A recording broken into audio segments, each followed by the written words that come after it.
The Federal and Velvin Hypermarket jointly present the Thoothukudi Marathon 2024 to raise awareness on drug abuse. The event is co-presented by Edison Cardio Care Center, Tiruchendur, powered by L. Anand Jewelry and St. Mother Teresa Engineering College, Thoothukudi.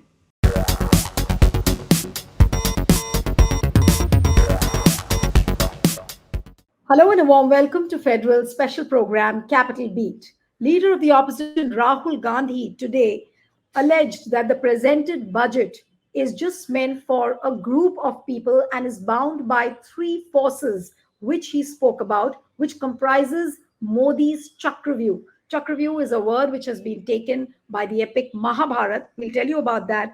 But what he said that these three elements are the financial power institutions, which comprise of ED, CBI, IT, and the third element is the political executive. Now, he also drew parallels from the epic Mahabharata and said that another name of Chakravyuh was the Padma View, that is the lotus formation. And he said that this Chakravyuh is being controlled by six people. And who are those six people? Narendra Modi, Amit Shah, Ajit, Doval, Mohan, Bhagwat, Adani, and Ambani. So these are the six people who are controlling India. And he also went on to say that this Chakravyuh has trapped the middle class, which comprises of farmers, women, Jawans, and he spoke about a whole lot of issues by which the people have been tricked and cheated by the Modi government when it comes to the budget. Now, while Rahul Gandhi was making his speech, there were heated arguments between the Speaker Om Birla. Kiran Rijiju also intervened. And it was supposed to be one of the very acidic speeches, again, as usually what is done by Rahul Gandhi. So what is the political messaging behind today's Rahul Gandhi speech? Do you think that BJP really is on a back foot? Nirmala Sitharaman, there was one instance during the speech when he was talking about a particular picture where Nirmala Sitharaman was preparing the budget halwa, and he was making references to the bureaucrats who were present at that time. And he said that there is no OBC, there's no one from SC or ST. And at that point of time, the cameras panned on Nirmala Sitharaman and she was seen hiding her face. So what would you really say about today's budget speech of Rahul Gandhi? Joining me now is Girish Joshi, senior journalist and political commentator. Thank you so much, Girish, for joining. We have Vivek Deshpande, political commentator, senior journalist. Thank you so much. We have Pushparaj Deshpande, who's the author of the Bharat Jodo Yatra, which is a book, and he also works closely with the India Alliance. Now, I'll begin today's discussion with Girish Joshi. Girish, how would you really, what would you really say is the political messaging behind Rahul's speech today, and does it really put Modi on the back foot as far as the budget is concerned? Nilu, let me begin this way, that brave is not one who is not afraid. The brave is one who conquers the fear. And you can see who is brave now.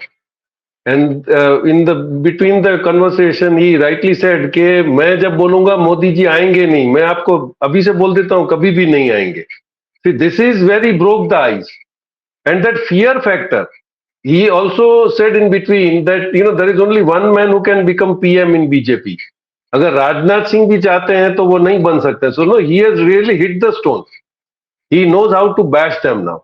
So, or Daro Mat, Darao Mat has now become his signature phrase. Wherever he wants, he speaks that, and he keeps on, clicking the ruling party that you people should not be afraid, you should come out and speak. Now, the whole scenario is very clear. See, now BJP is on back foot, once because they don't have the majority, other the complications that are coming on. See, when we come on that, and he rightly has pointed out all the points validly where the ruling party doesn't have answer to it. He did not say anything wrong when he said that all the bureaucrats who made the budget, you did not find any minority or SC/ST. But then he went on to say that we will distribute halwa to all those 75% people who are not being taken care of by the ruling party. That message was loud and clear. So he came on point of telling all those things. Halwa, he said, then PM, he can be. And he was very bold to tell. He has answered every question. When you see, he started telling about Agniveer compensation, Rajnath Singh wanted to ridicule. He stood up and said that, no, we have given. He immediately reacted very forcefully. No, there is a difference between compensation and the insurance. So you are jhoot bol rahe ho. So this is the power of leader of opposition now, which I think possibly BJP will find it difficult because they have not faced that tune for almost 10 years now. And now and suddenly, and they would never would have expected any time that Rahul Gandhi would come out with that color. That this is here now they can feel is the difference of DNA. You can't ridicule somebody. IQ level does not get operated, or you cannot improve your IT by doing some operation. So he was a smart guy. He is a qualified guy. He knows how to speak, but he was waiting and watching for it. So let us see. Now the situation is very clear. I probably see even last time when Mohan walked in, PM had to go away. So he is not able to face the tune. Only supporting is the media, which would not like to show the scenes which are, literally disturbing for the PM. But today that is also gone. He stands up, Rahul Gandhi stands up and says, "Sir, wo pinjare mein se media walon ko nikalo, please." Absolutely. And he goes, and evening there is a message that yes, they had to be removed. So now it is very clear they should now take it for granted that they cannot face Rahul. That is the final thing. Right. Absolutely. Now, Vivek, I'll come to you now. As far as the budget speech is concerned, he's made a number of references to MSME, how nothing has been given to them. Then he makes a mention of demonetization. He talks about the internships which have been announced, but it's almost like a band-aid solution offered by the government. Then he talks about the education budget, which has been slashed in the last 20 years. This is the lowest which has been allocated in the education sector. He talks about the zero pension for the Agniveers. That also is something on which he hit upon. But Om Birla, the speaker, went on saying, Rahul Gandhi, aap budget ke baare mein baat kariye. Means he was trying to bring Rahul Gandhi back to the budget speech. Now, Rahul Gandhi was using references from Mahabharata. He was using analogies to explain his point of view. And what would you really say to the altercation between Om Birla, Rahul Gandhi, and Kiran Rijiju, who also stood up and said, when Rahul Gandhi said that I'm not yielding. So Kiran Rijiju gets up and says that, this is a tradition of the parliament that, one yields and then we go ahead. That's what he meant. So what would you really say to this altercation inside the Lok Sabha today? Nilu, I think Rahul Gandhi's speech today was much better than all his previous speeches. He looked very organized, and he knew exactly what he wanted to say, and there was no meandering.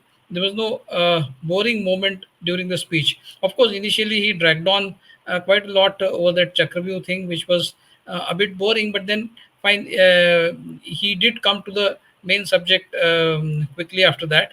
So what I see as takeaways from Rahul's speech is that he is taking forward the agenda of India Alliance, particularly the Congress Party, whereby the Congress Party and the India Alliance are targeting the BJP on two fronts. One is their interpretation of the Hindu religion, because it's very necessary to take on the BJP as far as the interpretation of the Hindu religion is concerned. You cannot run away from religion in today's atmosphere when the BJP is really has poisoned the whole politics with the discourse of their own discourse of Hindu religion. So you cannot run away from religion, because that has captured the imagination of almost the entire country. So you have to present an alternative view of Hinduism, which Rahul Gandhi always has in mind, and that is why he is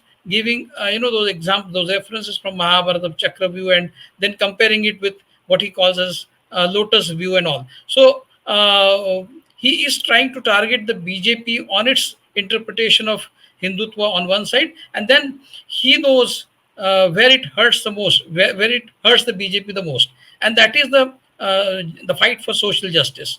Because on that count, BJP is very weak-kneed, to say the least. I mean, the census, particularly the caste census thing, has been haunting the BJP quite a lot over the last many years, and it has been shying away from it. Forget about caste census. It is not even talking about census in general. So it's very necessary to target the BJP on the issue of social justice.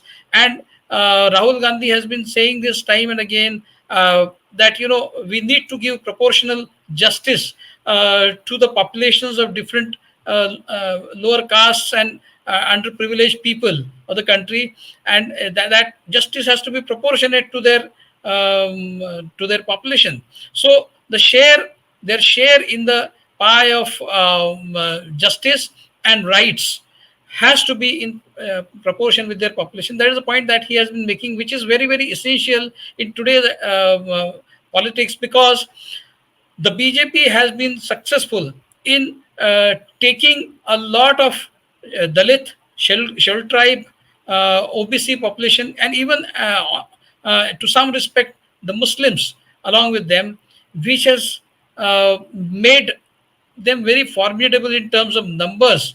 They seem to be getting those numbers, critical numbers, which can put them back in power every time. This time, of course, there was this huge deficit in those numbers, and that was solely because of the fight for social justice, which was symbolized by the cries over constitution being changed. So Rahul Gandhi has been focusing on these two fronts: one, the right interpretation of Hindutva, the non-violent, accommodative interpretation of Hindutva on one side, and the fight for social justice, whereby the opposition is aiming to get back those sections of the Hindu society which had gravitated towards the BJP in a big way, giving them the kind of critical numbers they need to get into the seat of power. And then, with those numbers, the BJP has been trying to implement the agenda, which is essentially Brahminical.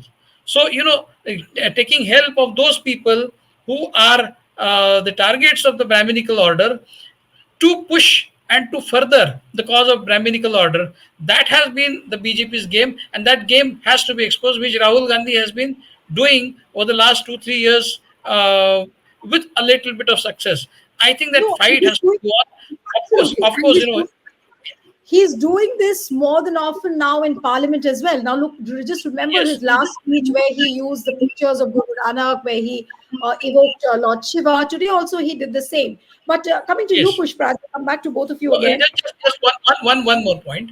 All Of right. course, he did bring in a lot of economic points during his speech, but I think where he lacked was he could not weave those points into the problems of the weaker sections on whose behalf he was talking. Like, for example, when he was talking about MSMEs, he could have said that most of the people who are into this MSME business, I mean those employed in the MSMEs and those running those MSMEs are people from those sections of the society which have been longing for social justice. So in a way, it's not just about social justice for those people, but economic justice as well. So those sections, this MSME, the torment that MSME has been going through has been affecting the very sections in the society, in the Hindu society, which are at the receiving end of the social justice fight.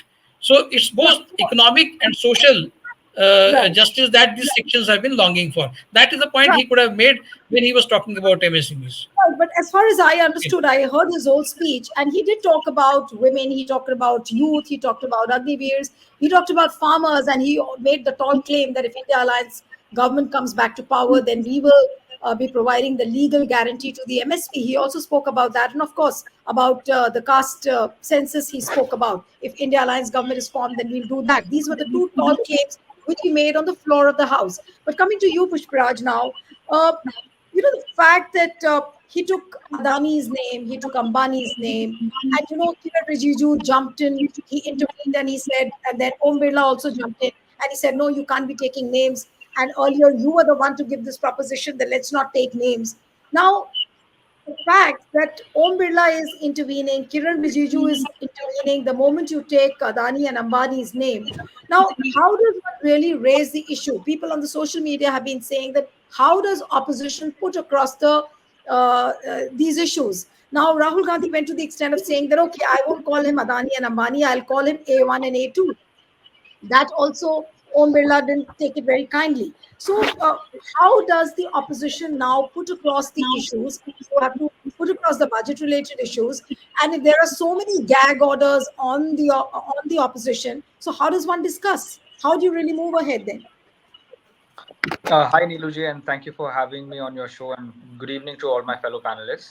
I want to begin by saying that the leaders of opposition, both Khargeji and Rahulji, in the respective houses, want a constructive discussion in the national interest, and whatever issues they've been raising as the India bloc throughout this entire election, throughout this entire parliament session, has been those issues which affect the people, whether it's Agniveer, whether it's the legal MSP demand, whether it's Manipur, whether it's the rising terror attacks in Jammu Kashmir. And this is not so that we can attack the BJP, but because that the government can take attention about these issues and redress them. That is what we have been trying to do. Now, as part of that, there are certain parliamentary rules that we have to follow. And yes, there is a parliamentary rule which says that you cannot take names of people who are not sitting in the chamber. That is a sitting rule. I don't think there is anything wrong in that rule. It has been a long-standing rule which goes back 20, 30 years. However, like Rahul Gandhi was trying to do, the opposition is trying to raise the issues structurally. And I think that, yes, there are multiple issues that are, that are multiple takeaways that can be drawn from today's speech, whether it's the fact that for the first time, BJP is now saying don't talk about Hinduism, don't raise Hinduism in the House, which I found quite ironic given that they have tom-tommed about Hinduism and misused it for their political ends for the last 15 years.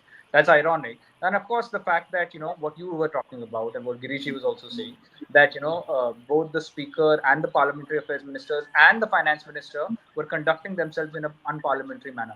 These are, okay, these are sideshows, these are important, fair enough. They will sort of continue occurring.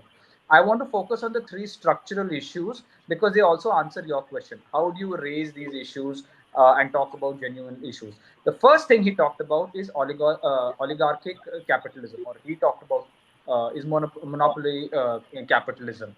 Now, let me just put down two, three facts for your viewers.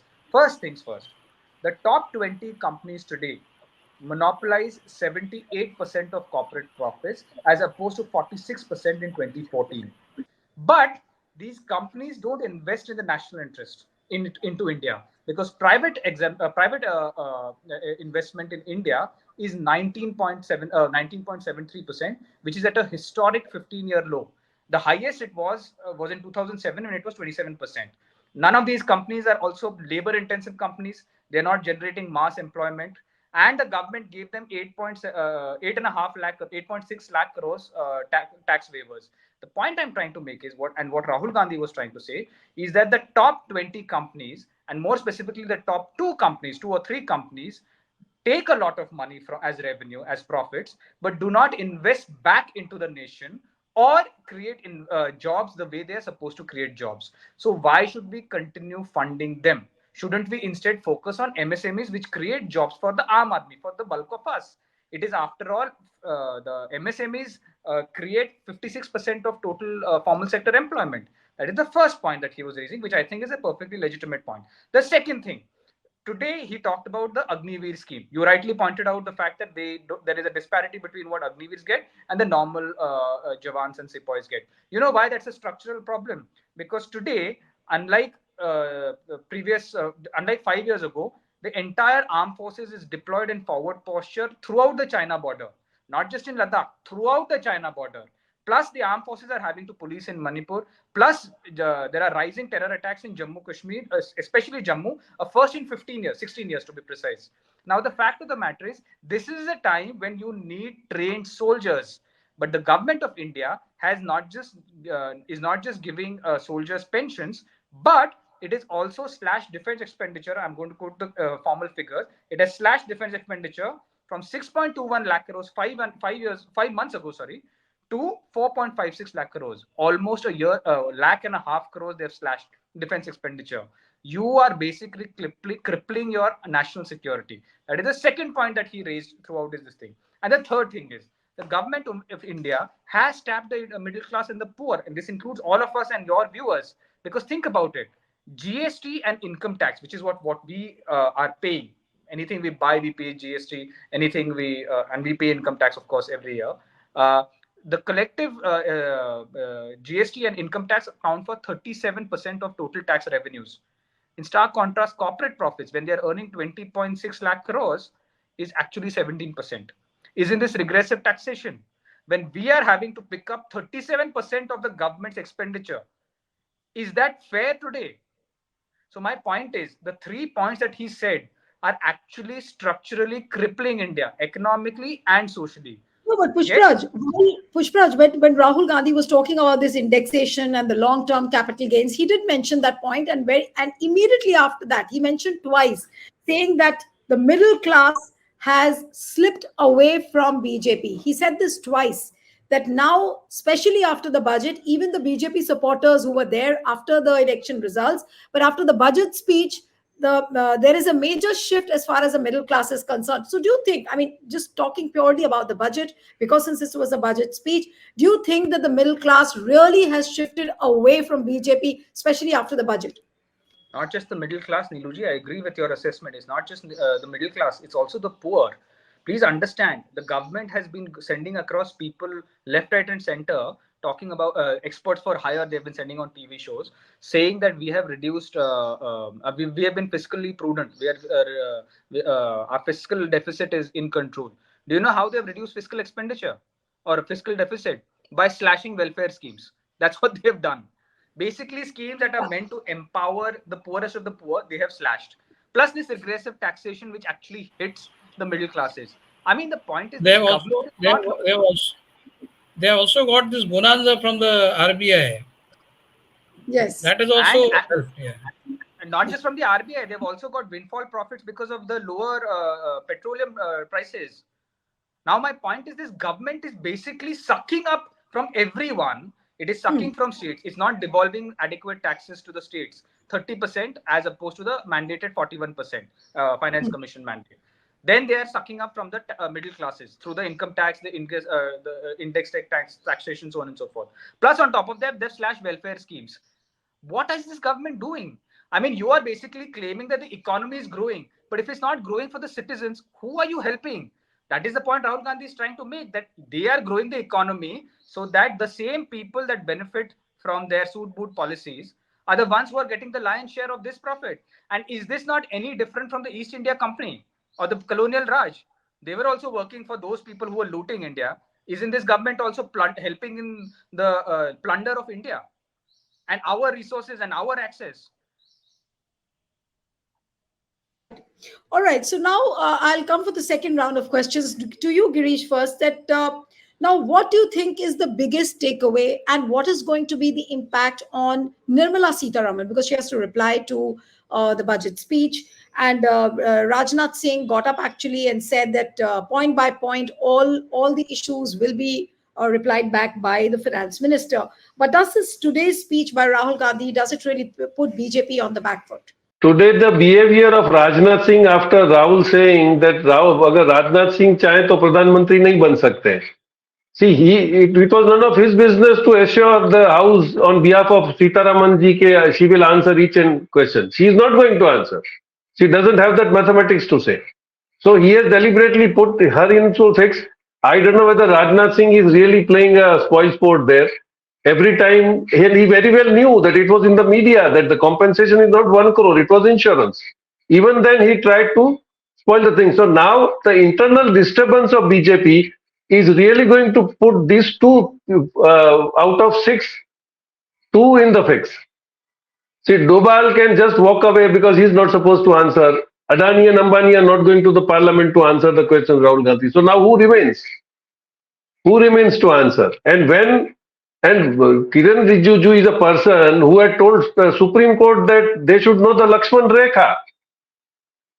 Such are the people they have gathered, the uneducated people. See, the basic mistake that they are suffering is their own deeds. Home Minister and Prime Minister never liked any person who seems to be little more powerful than them. They have eliminated everybody, right from L.K. Advani, Murli Manohar Joshi, everybody you see.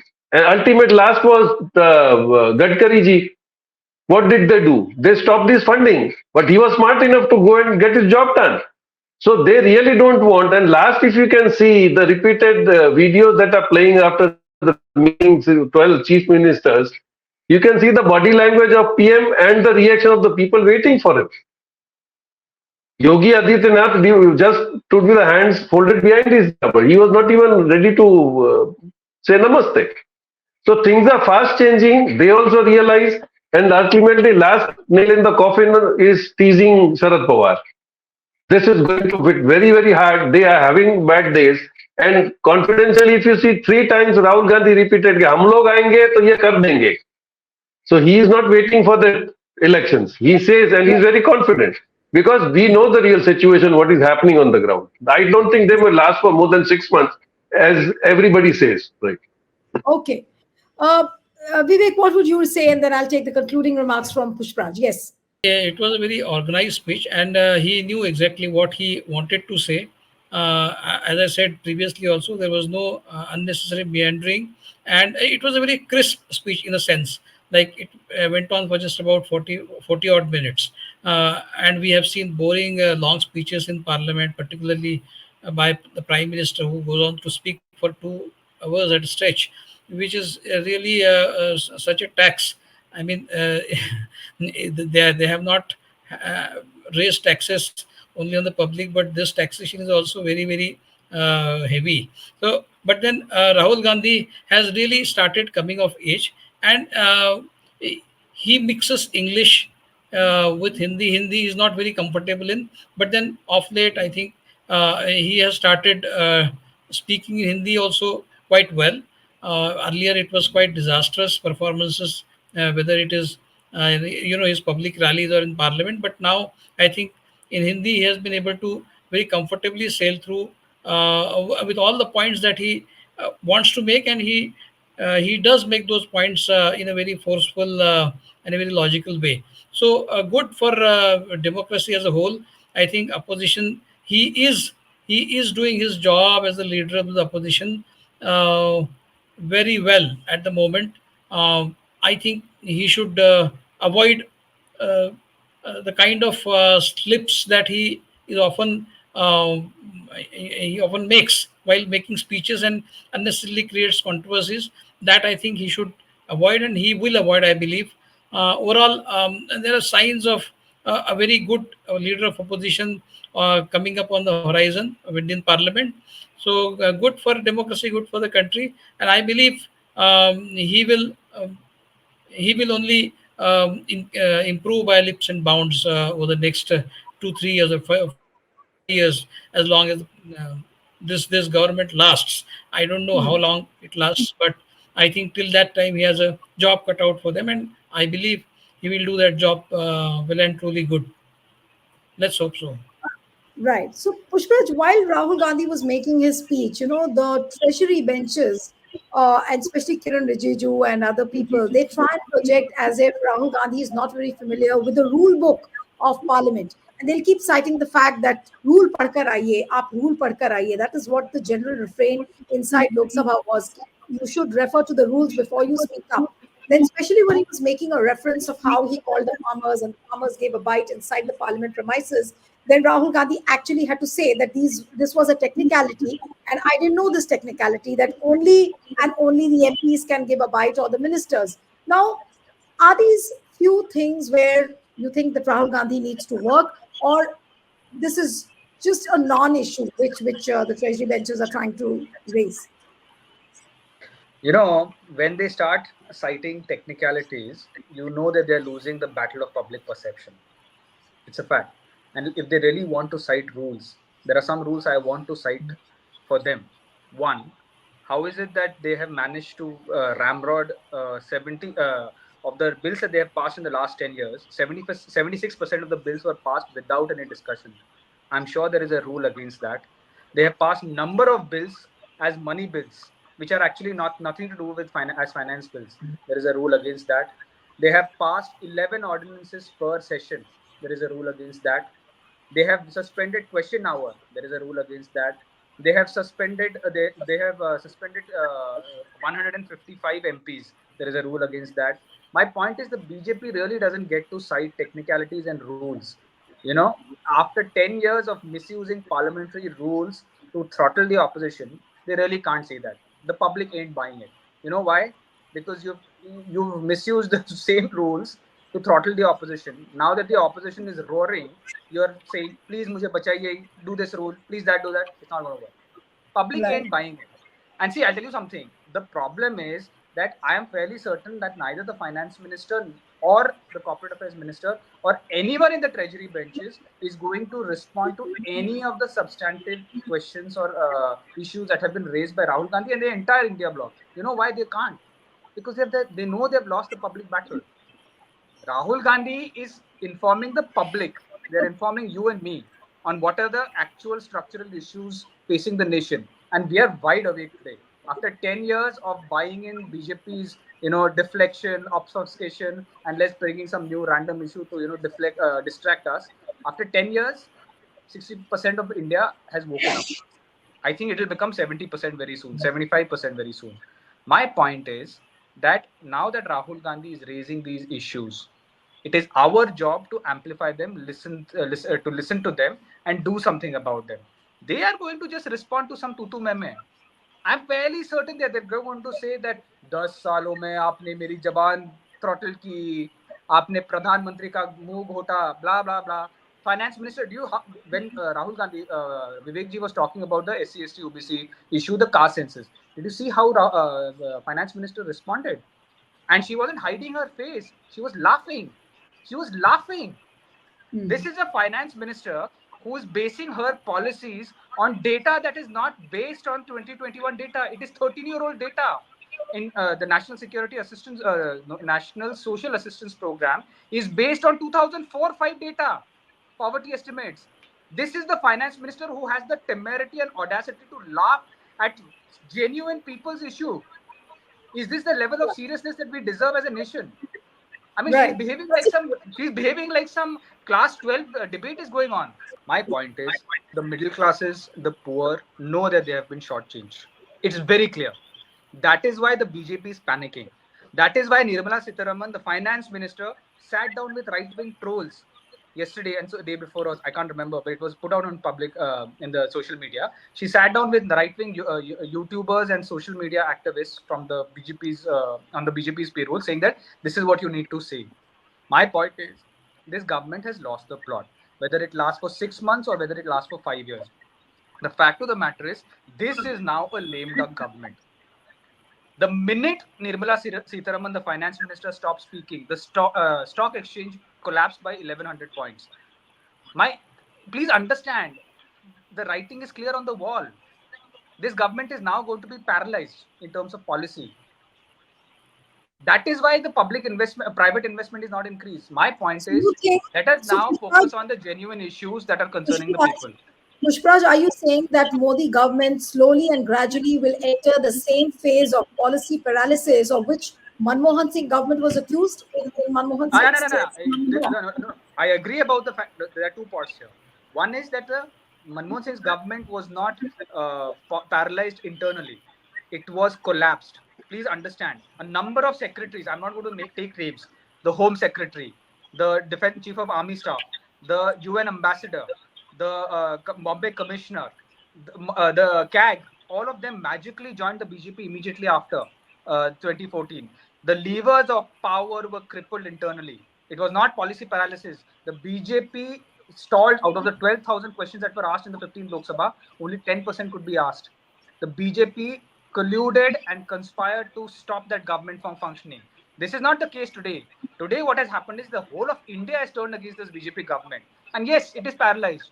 There is complete paralysis in the political government, in this NDA government. And you watch now. You watch what is going to happen. Right. Yes, Vivek, you were raising your hand quickly. Yes. Yeah, I wanted to make 2 points. Rahul Gandhi had a golden opportunity to put the BJP on the mat by saying that a lot of the points in this budget were actually cut paste work from the Congress manifesto. And this was the manifesto which Mr. Modi had described as a Muslim League manifesto, right? So Rahul Gandhi had an opportunity to ask Nirmala Sitharaman right there in the House, how did you draw some of those points from the Muslim League manifesto? That was one point he could have made. And then about the MSP, I believe the Congress has to be very, very cautious. I mean, is it possible really to give a legal guarantee of MSP? If you talk to any economist who understands the economy of MSP, I think this point has been made almost by all the right thinking So economists you that think that this is MSP, an impractical claim? You the think point, that the this is point an is, impractical claim made by Rahul yeah, Gandhi? what Rahul Gandhi was saying, that we will make it possible. Now, whether the Congress really has any blueprint to make MSP enforceable legally, I don't know. I mean, no economist has suggested any way of doing that so far. Hmm. So, whether you really have any scheme to that effect, you should think 100 times before you say it in Parliament. Because tomorrow, if you come to power, and if you are not able to deliver it, then it will go Yeah, the against same you. question is So going to you be have to asked. be very cautious about the promises that you are giving. Yeah. Right. I guess Rahul's team will have to do a lot of homework, and so we'll have to. I mean, India Alliance also will have to work on it. But one interesting thing which is noticed with every speech Rahul Gandhi makes inside Parliament is the fact that previously, whenever Rahul Gandhi used to speak, you could see the attention diverters, the big headlines, some other story used to crop up. But now the Godi media, the so-called Godi media, cannot ignore Rahul Gandhi at all. Today, if you look at the TV channels, most of them are discussing Rahul's speech today. So that is one big change which we have noticed. But yes, Rahul still has to work on a lot of things. He has to ensure that he doesn't make those impractical claims which cannot be fulfilled if at all India Alliance government comes back to pass. We'll have to wait and watch all what happens. But as everyone says, that this government doesn't have a long shelf life, maybe another 6 months or maybe a year. We do not know. So all eyes would be on that. Thank you so much, Vivek Deshpande, Girish. Thank you so much, Pushpraj. It was wonderful having all of you on the program. And one appeal to the viewers who are watching this discussion: subscribe to our channel, send us your feedback, and stay tuned to the Federal.